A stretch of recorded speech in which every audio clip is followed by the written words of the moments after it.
떨어지는 일본이라는 국가도 있습니다. 대체 한국이라는 나라를 발전시키고 있는 원동력은 무엇일까요? 페페TV야, 헛소리 하지마. 무슨 한국이 발전을 하고 일본이 나락으로 떨어진대. 그런 주장을 하려면 증거를 대고 말해. 헛소리 아닙니다. 한국의 발전과 일본의 쇠퇴에 대해 자세히 알아보겠습니다. 페페TV 팩트 체크. 미국의 언론 블룸버그 통신에서는 매년 블룸버그 혁신지수라는 것을 발표합니다. 블룸버그 혁신지수는 주요 60개국을 대상으로 연구 및 개발 지출, 제조 능력 등 총 7개 부문으로 구분해 국가의 혁신력을 종합적으로 판단하며 수십 개 항목을 평가해 100점 척도로 산출합니다. 2021년 혁신지수 평가에서는 코로나19를 억제하기 위한 정부의 노력과 경제 위기를 극복할 수 있는 디지털 인프라, 그리고 코로나19 백신을 개발하기 위한 경쟁력 등도 반영됐습니다. 그런데 우리나라가 블룸버그 혁신지수 1위를 재탈환하며 위기에 강한 나라임이 증명되었습니다. 블룸버그 통신에 따르면 2021년 블룸버그 혁신지수에서 우리나라가 90.49점으로 세계 1위를 차지했습니다. 지난 2014년부터 2019년 6년 연속 1위를 차지하다가 지난해 독일의 근소한 차이로 2위로 내려간 뒤 다시 1위를 재탈환한 것입니다. 한국에 이어 싱가포르가 2위에 올랐고 지난해 1위를 차지했던 독일은 4위, 미국은 11위, 일본은 12위, 중국은 16위를 기록했고 이밖에 스웨덴, 덴마크, 이스라엘, 핀란드, 네덜란드, 오스트리아 등 순으로 10위권 안에 포진되었습니다. 그렇다면 대체 한국은 무슨 이유 때문에 1위로 복귀할 수 있었던 것일까요? 그 이유는 R&D 및 제조 부문에서 강력한 성과를 거두었고 특허 활동을 활발하게 펼쳤기 때문으로 분석되고 있습니다. 우리나라는 R&D 집중도 2위, 제조업 부가가치 2위, 첨단기술 집중도 4위, 연구 집중도 3위, 특허활동 1위 등에서 높은 순위를 차지했습니다. 기획재정부는 어려운 대내외 여건 속에서 정부와 기업이 미래에 대한 투자를 꾸준히 확대하여 올해 세계 5위 수준의 연구개발 투자 100조 원 전망, 한국판 뉴딜, 미래차, 바이오헬스, 시스템 반도체, 데이터 네트워크, AI 등 혁신 성장, 중점 추진 등에 기인한 것이라고 평가했습니다. 이뿐만이 아닙니다. 2020년 세계 수소 전기차 시장에서도 한국이 압도적인 1위에 올랐습니다. 특히 글로벌 수소 전기차 시장은 코로나19로 인한 영향으로 전년 대비 다소 감소했으나 한국은 정부의 적극적인 수소 산업 육성 정책에 힘입어 2019년에 이어 연속으로 세계 시장 1위를 기록한 것으로 나타났습니다. 수소 전문 시장조사 기관인 H2 리서치에 따르면 세계 수소 전기차 시장은 전년 대비 감소했지만 한국은 전년 대비 39% 성장하면서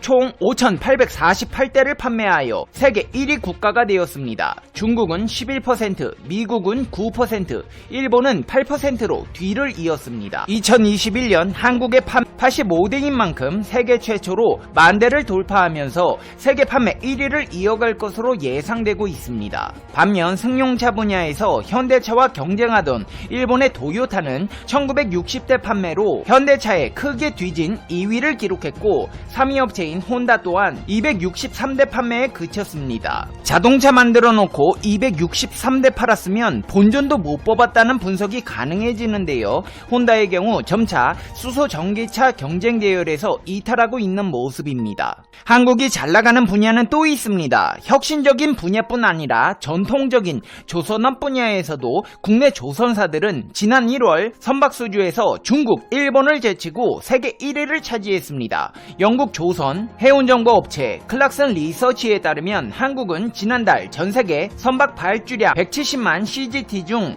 과반인 91만 CGT를 수주했습니다. 한국 다음으로 중국이 51만 CGT로 2위, 일본이 26만 CGT로 3위를 차지했습니다. 특히 한국은 지난달 글로벌 해운사들이 발주한 대형 컨테이너선 8척과 대형 액화 천연가스 운반선 2척, 초대형 원유 운반선 2척 등 고부가가치 선박을 잇따라 수주했습니다. 제조업 부가가치, 첨단기술 집중도, 연구 집중도, 특허활동, 미래차, 바이오헬스, 시스템 반도체, 데이터 네트워크 AI, 조선업까지 전세계에서 발군의 실력 실력을 뽐내고 있는 대한민국. 반면 안타깝게도 글로벌 시장의 흐름을 읽지 못하고 도태되어가는 상황에 온갖 악재들까지 겹쳐 나락으로 떨어지고 있는 국가가 있습니다. 바로 일본입니다. 일본에서는 현재 위기가 쓰나미급으로 몰려오고 있는데요. 우선 경제적 지표를 확인해보자면 일본의 2020년 연간 실질 국내 총생산이 11년 만에 감소했습니다. 일본 내각부는 2020년 실질 GDP가 전년 대비 마이너스 4.8%를 기록했다고 발표했는데요. 이는 2009년 마이너스 5.7%, 글로벌 금융위기 이후 11년 만에 가장 큰 폭의 마이너스 성장입니다. 일본 정부는 지난해 7월 2020년 경제 성장률을 마이너스 4.2%로 예상한 바 있지만 실제 발표된 기록은 0.6%나 떨어진 수치로 상황이 예상보다도 안 좋았음을 알 수 있습니다. 니혼게이제이 신문에서는 회복 속도가 둔화될 것이라는 견해가 지배적이라며 국내외 코로나19 재확산이 그림자를 들이운다고 보도했습니다. 경제 분야뿐 아니라 진짜 현실에서 오게 될 쓰나미의 위기감 또한 고조되고 있는데요. 일본 전문가들은 후쿠시마현 앞바다에서 발생한 강진과 맞먹는 규모의 여진이 일주일 안에 다시 올 수 있다고 경고하고 있습니다. NHK에 따르면 일본 정부 지진조사위원회는 임시회의에서 앞으로 일주일 정도는 최대 진도 6강 정도의 지진에 주의할 필요가 있다고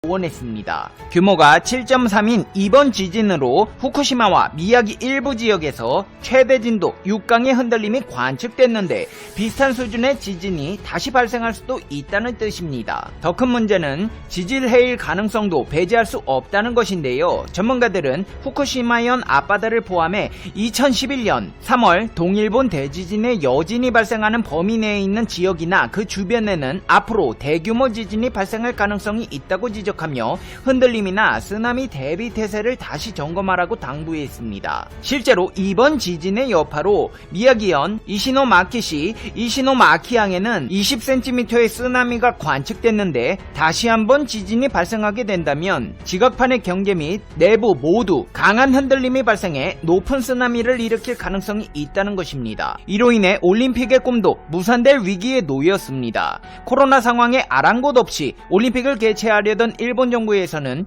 대회 개최에 또 다른 장애물을 만나게 된 셈인데요. 일본 정부는 10년 전 발생한 동일본 대지진에서 회복했다는 것을 보여주기 위해 올림픽 성화봉송을 오는 3월 26일 후쿠시마현에서 시작할 계획이었습니다. 약 6주 뒤에 올림픽 성화봉송이 시작될 지역에서 지진이 발생했다. 올림픽 개최에 약 22조 1,400억 원 이상을 쏟아붓고 코로나19로 인한 개최 연기로 약 2조 2,140억 원의 예산을 추가해 동일본 대지진의 회복이 아닌 저주가 이어지고 있다는 것을 전 세계에 홍보하는 꼴이 되게 생겼습니다. 이미 올림픽은 취소되고도 남았어야 할 상황입니다. 올림픽 로고의 표절 논란을 비롯해 모리요시로 도쿄올림픽 조직위원장의 차별 발언 이후 사퇴 등이 잇따르면서 도쿄올림픽은 위기 상태입니다.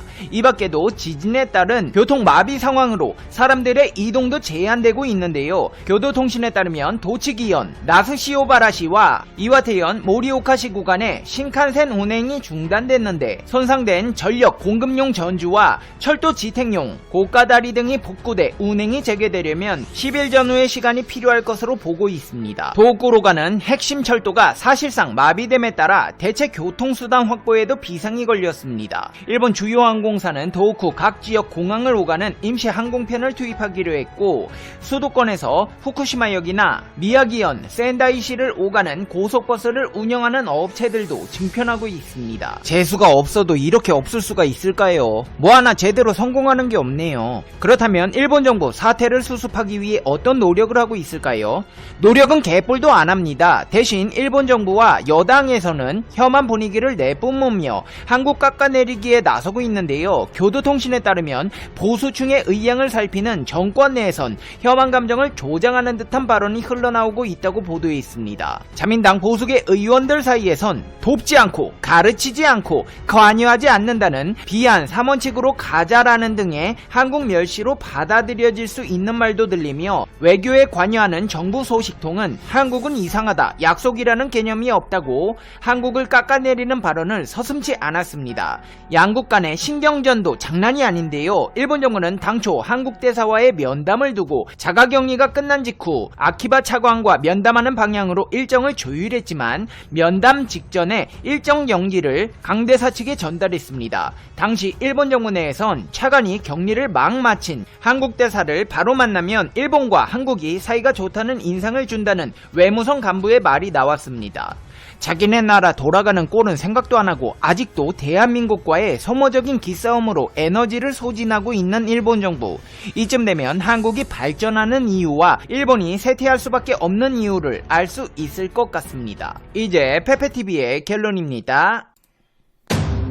페페TV Conclusion